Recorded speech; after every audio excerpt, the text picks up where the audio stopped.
বন্ধুরা, welcome back to my blog. নতুন একটা ভিডিও নিয়ে চলে আসলাম তোমাদেরকে দেখাবো বলে। তো আর একদিন পরে আমাদের মা সরস্বতী মায়ের আগমন, তো তার জন্যই আমরা একটা ভিডিও করছি। তো আমাদের চাঁদমাই রোডেরই দেখুন আর সঙ্গে থাকুন। তো বন্ধুরা, চলে আসলাম মরণপালের বড় ছেলের ঠাকুরগোলা, যেটা চাঁদমাই রোডে অবস্থিত। তো ওখানে দেখুন এই যে লোকেশন দেখাচ্ছে আমাকে, আর এখানে কত ডিজাইনের সব ঠাকুর হয়েছে দেখে নিন। যেমন ক্যাটলগ দেবেন সেরকমই ঠাকুর পাবেন। অনেকজন ক্যাটলগ দিয়ে ঠাকুর বানাচ্ছে, অনেকজন এমনি ডিজাইন দিয়ে ঠাকুর বানাচ্ছে, কিন্তু ঠাকুরগুলো খুব বেশ সুন্দর দেখতে পারেন আপনারা। তো বন্ধুরা, দেখতেই পাচ্ছেন 2026 সালের নতুন ডিজাইনের মা সরস্বতী ডল মূর্তি। তো এখানে একটা থেকে দুটো হয়েছে দেখতে পাচ্ছি, আর এমনি নর্মাল ডিজাইনও ভালো আছে, কিন্তু ডিজাইনগুলো ভালো আছে।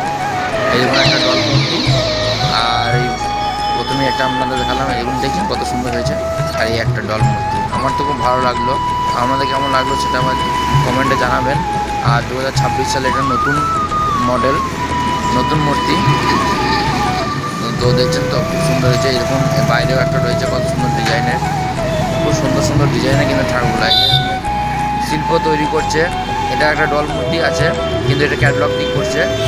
আর এই যে সব ঠাকুরগুলা করছেন, তৈরি করছেন এখন ডিজাইনে। এই যে ক্যাটলগ, এই ক্যাটলগ যেমন দিয়েছে সেরকমই ঠাকুর হচ্ছে। তো আগেই বললাম আপনাদের ভিডিওতে, যেমন ক্যাটলগ দেবেন সেরকমই ঠাকুর পাবেন। দেখছেন কত সুন্দর মূর্তিটা করছে। আর এই যে এইদিকে আমাদের মাস্টার শিল্পী এখন ঠাকুর করছে, সব থেকে বড়।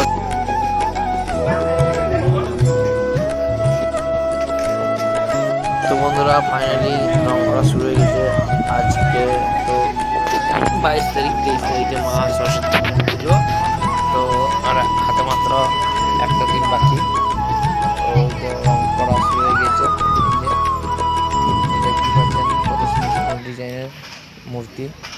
এই যে আপনাদের দেখাচ্ছি, দেখুন কত সুন্দর মূর্তি, সব এখন রং করছে। আর বন্ধুরা, সেই ভাইরাল ডল মূর্তি, এটা এখন খুবই ট্রেন্ডিংয়ে চলছে। তো আমার তো খুব সুন্দর লেগেছে। তোমাদের কীরকম লাগছে এই মূর্তিটা দেখতে? তো অবশ্যই কমেন্টে জানিও, পেজটা ফলো করো।